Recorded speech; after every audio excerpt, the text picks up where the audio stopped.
Kozhikode west hill സ്വദേശി vigil തിരോധാന കേസിൽ നിർണായക വഴിത്തിരിവ്. കോഴിക്കോട് സരോവരം പാർക്കിൽ നിന്ന് കണ്ടെത്തിയ മൃതദേഹാവശിഷ്ടങ്ങൾ വിജിലിന്റേത് തന്നെയെന്ന് DNA പരിശോധനാ ഫലത്തിൽ സ്ഥിരീകരിച്ചു.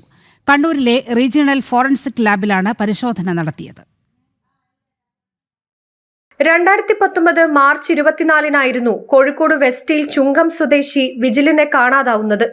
തുടർന്ന് ബന്ധുക്കളുടെ പരാതിയിൽ പോലീസ് അന്വേഷണം ആരംഭിച്ചെങ്കിലും കേസിൽ പുരോഗതിയുണ്ടായില്ല. 5 വർഷത്തിനു ശേഷം വീണ്ടും നടത്തിയ അന്വേഷണത്തിലാണ് കേസിന്റെ ചുരുളഴിഞ്ഞത്. കോഴിക്കോട് സരോവരം പാർക്കിൽ സുഹൃത്തുക്കൾക്കൊപ്പം ബ്രൗൺ ഷുഗർ അമിത അളവിൽ ഉപയോഗിച്ച വിജിൽ മരണപ്പെടുകയായിരുന്നു.